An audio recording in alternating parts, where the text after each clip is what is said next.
Olá pessoal, sejam bem-vindos ao Quadrinhos Gravata. Me chamo Carlos Colombo e é um prazer tê-los aqui.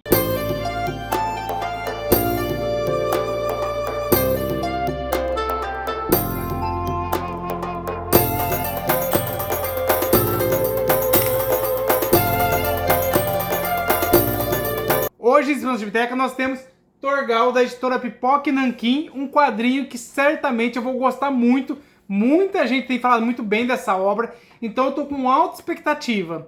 Mas qual o motivo do nosso vídeo hoje? É para tratar dos melhores quadrinhos lidos em 2025. Aqui nesse vídeo hoje, eu vou tratar quadrinhos que não são Bonelli, quadrinhos que não são de super-heróis e também quadrinhos que não são mangás, ou seja, os gerais. Então, muita coisa boa eu separei aqui para vocês, quadrinhos que eu adorei ler durante 2025. Foi difícil fazer essa lista, muita coisa boa ficou de fora, mas eu trouxe muita coisa boa aqui para vocês. O primeiro eu li recentemente, na verdade eu li semana passada, tô muito feliz com essa obra, curti pra caramba, não imaginei que ia gostar tanto assim dessa obra. Estou falando de Astronauta Magnetar, pessoal, da editora Panini, primeiro quadrinho da Gráfica MSP, escrito e desenhado pelo Danilo Beruti, trazendo uma releitura do grande personagem, o astronauta do grande Maurício de Souza. Enquanto eu falo um pouquinho da obra para vocês, eu vou mostrar a arte belíssima. Eu amei essa arte do Danilo, o cara desenha muito. Olha que bonito, pessoal. Esse aqui é o avô do astronauta, ele conta a história dele desde o comecinho, e a história vai acompanhar o astronauta em uma missão solitária para poder estudar o Magnetar, que é uma estrela de nêutron, pessoal, com um campo magnético fortíssimo. Vou mostrar mais um pouco. E após ele cometer um erro técnico, a nave dele acaba sendo danificada e ele acaba ficando preso, isolado no espaço. Então, na verdade, essa obra aqui não é nem em si a ação espacial, é mais uma luta psicológica dele, já que ele está abandonado ali no espaço, sem poder chamar por resgate, sem poder conversar com outros seres humanos. Então é uma obra bastante interessante, que me chamou muita atenção. Eu gosto desse tipo de obra. Vou mostrar um pouquinho mais da arte. Olha que arte bonita. As cores também bem vivas, né? Então realmente esse quadrinho me chamou bastante atenção. Vale muito a pena, recomendo muito para vocês. Está em 10º lugar esse quadrinho, na minha opinião, dos melhores de 2025. Então recomendo muito para vocês, pessoal. E vamos partir pro próximo? Meu próximo quadrinho é um quadrinho da editora Comic Zone, lançado em 2024, que tem como roteirista um dos meus artistas preferidos. Estou falando de Altarriba. Altarriba, ele trouxe Asa Quebrada, Arte de Voar. Asa Quebrada é meu preferido, apesar que a Arte de Voar é muito mais famoso. Mas são duas obras fantásticas. Estou falando de O Céu na Cabeça, quadrinho fantástico. Temos aqui na arte o Garcia Sanches e na cor a Lola Moral. Enquanto eu vou falando da obra, eu vou mostrando a arte para vocês também. Que olha que arte interessante. É um quadrinho muito diferente. É um tipo de quadrinho que eu gosto de ler. É uma obra que relata de forma brutal a crise migratória na África. Ela acompanha a vida do Nivek. O Nivek, que é um jovem congolês, cuja vida é marcada por tragédias sucessivas. Ele sofre demais. Ele começa como um trabalhador numa mineradora, uma mina de coltan, que é um minério essencialmente para eletrônicos. Então ele é muito explorado, muito. As pessoas ali sofrem demais, as crianças. E logo após ele consegue se livrar da questão da mina, só que ele acaba sendo recrutado para um exército particular, como se fosse uma guerra civil. Então é um menino que vai sofrer bastante. É uma obra bem triste, bem pesada, mas eu acho que é uma obra muito importante para a nossa leitura e para a gente conhecer outras realidades. Temos agora em 8º lugar mais um quadrinho nacional com uma equipe criativa muito boa. Estou falando de Fábio Moon e Gabriel Bá. É a obra Day Tripper, pessoal. Olha que legal. Isso daqui eu peguei usado, na verdade, muito interessante. Eu não esperava que ia gostar tanto dessa obra, publicado pela editora Panini em 2011. Já é um quadrinho um pouco mais antigo, mas eu tive a oportunidade de ler somente em 2025. Então, adorei. Tanto é que ele está em 8º lugar. Ele brigou aqui com o Céu na Cabeça. Fiquei em dúvida de qual eu colocava antes, mas ele acabou ganhando por alguns motivos. E um dos motivos é que ele foi inspirado numa obra clássica da literatura que eu amo, que é Memórias Póstumas de Brás Cuba, que do grande Machado de Assis. É uma das minhas obras favoritas de literatura, amo essa obra. E como eu tenho feito ultimamente, enquanto eu falo da obra, eu vou mostrando a arte para vocês. Uma arte bem bonita também. Olha que arte bonita. E nesse quadrinho aqui, nós vemos a vida e a morte do protagonista, que é o Brás de Oliveira Domingos, sendo que o diferencial é como se o personagem interrompesse em sua vida em diversos momentos. Que bonito! Inclusive, nós temos aqui fatos reais que aconteceram no Brasil, assim como o acidente do avião da TAM em São Paulo. Então, é uma obra fantástica, me chamou muita atenção. A gente vai vendo cada etapa da vida dele, o que aconteceu, as coisas que poderiam ter acontecido. Então é uma obra que muito reflexiva, muito pesada até meu ver. Assim como O Céu na Cabeça, é uma obra bem pesada, Day Tripper, mas eu recomendo pra caramba pra vocês. Vão atrás. Essa listinha que eu fiz aqui pra vocês são quadrinhos que pra mim tiveram uma certa importância, um impacto na minha vida, que eu gostei muito de ler. E vamos partir pro próximo, que é nosso sétimo colocado? Temos em sétimo colocado mais um quadrinho da editora Comic Zone, outro quadrinho impactante de uma vida real. Estou falando de Diário Inquieto de Istambul, volume 1, muito bom, de 2024 também, pessoal. Nós temos aqui como artista dessa obra o turco Ersan Karabulut, não sei se essa é a pronúncia, mas é uma autobiografia muito, muito importante. Aqui nós vemos o protagonista narrando a trajetória dele para conseguir se tornar um artista de quadrinho, pessoal. Então uma obra muito interessante, vou mostrar um pouquinho das imagens também para você. E aqui é o volume 1, eu sei que o volume 2 já está à venda, mas eu ainda não adquiri. Olha que arte bonita. Vai mostrar toda a luta, né, dele para se tornar um artista, enfrentando o desencorajamento inicial da família. A gente vê também os desafios para ele poder entrar no mercado, não é fácil, muito difícil. Tem também censura. Ali a Turquia não é um país tão fácil assim, então sofre bastante esse impacto, né, de nem tudo pode ser desenhado. Se envolver em política é muito complicado, fazer crítica ao governo é extremamente complicado. Nós vemos uma repressão política ali, então é um quadrinho muito bom que eu recomendo bastante para vocês. Eu gosto desses quadrinhos assim autobiográficos, que mostra a cultura de outros países. Isso me chama muita atenção, eu gosto bastante mesmo. Olha que arte interessante. E vamos pro próximo quadrinho, que é nosso sexto quadrinho. Vou fugir totalmente do que eu já falei aqui pra vocês, do tipo de quadrinhos que eu falei. Agora, pra mim, é um quadrinho muito, muito leve, muito divertido, que eu gosto bastante. Tanto é que ele ficou em sexto lugar. Estou falando de Lore Olympus, volume 4. Essa obra me conquista. Eu adoro essa obra. É um webtoon, quase um mangá. Não posso considerar mangá, porque na verdade ele é uma outra denominação, né? Mas me chama muito a atenção. Eu adoro esse quadrinho. Olha que legal. Nós vemos aqui, né, a Perséfone, que é a protagonista, tentando um romance com Hades, que é o deus do inferno.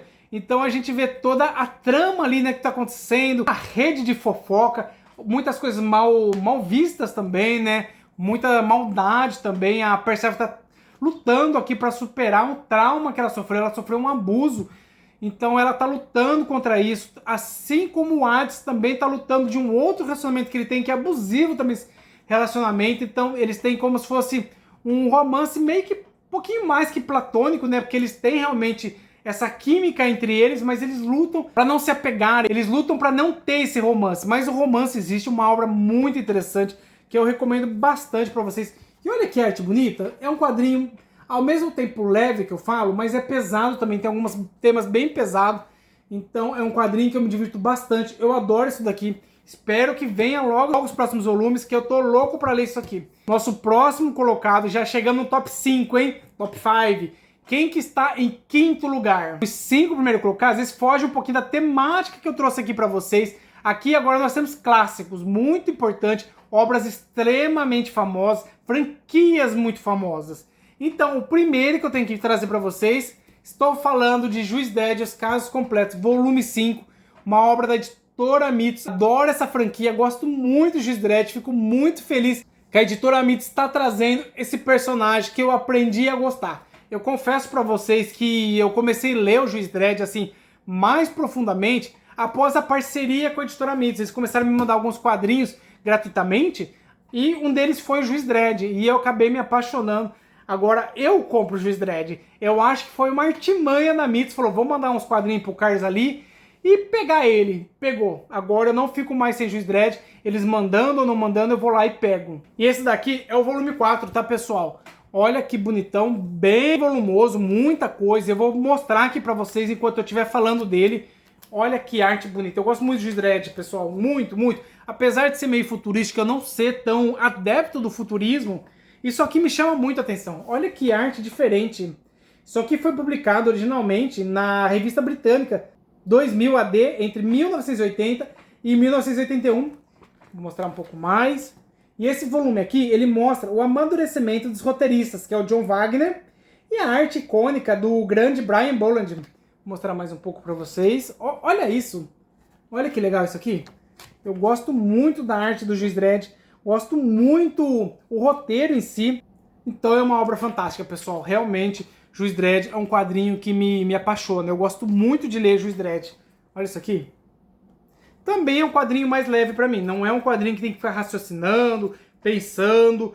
Então, 2025, apesar desses primeiros aqui que eu falei para vocês, são quadrinhos pesados a leitura, os próximos são quadrinhos mais leves, realmente não precisa ficar pensando tanto, é mais para relaxar. 2025 foi um ano de muito trabalho para mim, não só posso agradecer por isso, mas eu precisava de coisas leves para poder ler. Então, acabei lendo essas franquias que me trouxeram a minha calmaria. Agora, em quarto lugar, um quadrinho que eu nunca imaginei ter em mãos. Eu já assisti os desenhos na TV Globinho e agora eu tenho a obra original, pessoal. Uma coisa muito, muito legal. Estou falando de Tartaruga Ninja Volume 1, trazido pela editora Pipoca Nanquim. Eu trouxe o volume 1, pessoal, porque eu acho que foi o primeiro impacto. Poderia ter trazido 2, o 3, eu acho que o 4 eu não gostei muito. Mas o 1, 2 e o 3 eu gostei bastante, então eu decidi trazer o 1 aqui pra vocês, porque é uma obra fantástica. Muito diferente do desenho animado, é uma obra muito mais violenta, muito mais ação, muito mais pancadaria, pessoas morrendo, bem pesado nesse sentido, mas não é um quadrinho reflexivo, como O Céu na Cabeça. O Céu na Cabeça, o Diário de Istambul, são quadrinhos reflexivos. Esse aqui não, é um quadrinho apenas para você curtir, aproveitar. Vou mostrar aqui um pouquinho da arte para vocês. Olha que arte também, uma arte bem diferente, que vale muito a pena. E é um quadrinho criado pelo Kevin e o Peter. Então são artistas que desenham muito, escrevem muito, e me chama muito a atenção essa qualidade deles. Eu sei que a Tartaruga Ninja já tem um universo enorme, né, de quadrinhos. Tô tentando comprar aos poucos, já peguei um ou outro spin-off aí, agora começou uma série nova pelo Pipoca Nanquim. Tem acho que 2 volumes já lançados, ainda não peguei, mas pretendo pegar em breve. E vamos partir agora para o nosso top 3? Em terceiro, nós temos uma obra aqui que eu confesso que meus primeiros contatos com essa obra não me agradaram. Falei, poxa, uma franquia tão famosa, tem filme tão bom, e eu acabei não gostando dessa franquia, que estranho. Mas aí veio a Pipoca Nanquim, trouxe 4 volumes dessa obra, e 2 eu gostei e 2 não gostei. Falei, opa, pode ser que tenha uma alteração aqui. Preciso analisar isso. Aí a Mitos veio também com uma outra obra dele, na verdade 2, né, que são sequenciadas. Estou falando de Rei Conan, pessoal. Esse aqui é o Onix Volume 1 e causou muita estranheza para mim porque eu amei. Isso aqui, diferentemente de outras leituras do Conan, que uma coisa eu gosto, outra coisa não gosto, esse não. Esse foi apaixonante, nunca pensei que eu fosse gostar tanto do Rei Conan, então fiquei muito surpreso de conhecer o Rei Conan. E olha que arte maravilhosa isso daqui. Vale muito a pena, pessoal. É uma série encadernada, né? Que ela compila a fase do personagem Conan como monarca do reino de Aquilonia. Vou mostrar mais um pouco. Publicado originalmente pela Dark Horse. Então, realmente, isso daqui me chamou tanta atenção. Não imaginei que eu ia gostar tanto de Conan como essa obra. Olha isso aqui. Olha que arte linda. Isso aqui me chamou muito a atenção. Vale muito a pena, pessoal. Eu recomendo demais para vocês. Quem puder, vai atrás, porque realmente é uma obra fantástica, muito violenta também, não precisa ficar pensando muito. Então, como eu falei para vocês, eu estava precisando, em 2025, de umas obras desse tipo, porque foi um ano pesado. Olha só, olha que arte. Então, merecidamente, esse ficou em terceiro lugar. E vamos agora para o nosso segundo lugar, para o vídeo não ficar tão extenso. Aqui nós temos uma outra obra de grande significado para mim, da editora Pipoca Nanquim. Eu já acho que no ano passado, eu acho que eu trouxe já acho que o volume 1 dele como uma das minhas melhores leituras do ano passado. E agora tem um outro volume que também figurou como melhores leituras para mim. Estou falando de Blueberry, pessoal. Olha que bonitão isso daqui. Esse aqui é o terceiro volume. Tenho pego tudo que tem saído de Blueberry. É um western francês que muito, muito interessante. Olha isso aqui. Olha que coisa bonita. Inclusive no canal tem um vídeo dele, eu acho que é o meu vídeo mais visto do canal. Muito, muito bom, muita matéria, muita coisa boa aqui, uma arte bem bonita. Inclusive, nós vemos uma evolução aqui na arte do desenhista, que ele foi melhorando a cada volume. Olha só que arte bonita, pessoal. Então, merecidamente, Blueberry ficou em segundo lugar como a segunda melhor leitura do ano. Recomendo altíssimo aqui para vocês. É o segundo melhor western que eu já li, perdendo somente pro nosso querido Tex. Talvez, ao meu ver aqui, pensando um pouquinho, talvez ele tá empatado com Ken Parker. Pode ser que esteja empatado com Ken Parker. Algumas pessoas vão falar que é absurdo isso, mas que Ken Parker, ele é estupendo, né? Ele só não está aqui porque Ken Parker é um bonelho, a meu ver. Senão Ken Parker estaria aqui também. Olha essa arte magnífica. Quem não conhece Blueberry, vai atrás. São 4 voluminhos da Pipoca Nanquim, da série principal, tá? Depois tem outros spin-off. Sei que também é um quadrinho caro, mas é algo fantástico. E vamos finalmente pro nosso top 1. E nesse top 10 não poderia faltar esse grande personagem que acabou tomando meu gosto de leitura, assim como o Rei Conan, também é um personagem que eu nunca imaginei que eu fosse gostar. E a Mits foi lá e me tapeou. E a Mits me mandou um quadrinho desse, falei, caramba, que coisa boa, não vou conseguir mais fugir desse personagem. Estou falando de O Fantasma. Olha que quadrinho bonitão, capa dura, isso aqui é o busão do Fantasma. Esse daqui em específico é o Deus Marinho e outras histórias. Eu acho que em 2024 também teve um fantasma ali. E realmente é um personagem que me encanta. Não tem como ficar mais sem o fantasma. Eu gosto bastante. Espero ter oportunidade e possibilidade de continuar adquirindo outras obras do fantasma. Parabéns, Editora Mits, por trazer personagens que para mim são extremamente importantes, como Tex, Ken Parker, Juiz Dredd, Fantasma, o Rei Conan que vocês trouxeram também. Então são personagens que me encantaram. Merecidamente, o Fantasma está em primeiro lugar. E esse volume aqui, ele é dedicado à fase do Barry, pessoal. C. Barry, que é um dos grandes artistas do Fantasma. Eu vou mostrar a arte aqui para vocês. Ele é considerado por muitos, inclusive, o mais importante da fase do Fantasma. Então, curti pra caramba. O roteiro tem melhorado a cada história que eu leio. Obras fantásticas. E essas daqui foram publicadas originalmente entre 1966 e 1969. E mesmo assim mantém essa qualidade, essa originalidade, ao meu ver. Um quadrinho muito inteligente, um personagem bem furtivo, que usa sim a força bruta, mas eu vejo mais ele como inteligente. É quase um Diabolik em alguns momentos, um personagem muito interessante. Gosto bastante. Então fica aqui minha recomendação para vocês poderem conhecer o Fantasma. O Fantasma que realmente é um quadrinho muito, muito interessante. O Lee Falk é o roteirista, tá, pessoal? O Lee Falk foi um mestre na época dele e continua, para mim, um dos melhores roteiristas de todos os tempos. Olha que bonita arte. Muito boa, né?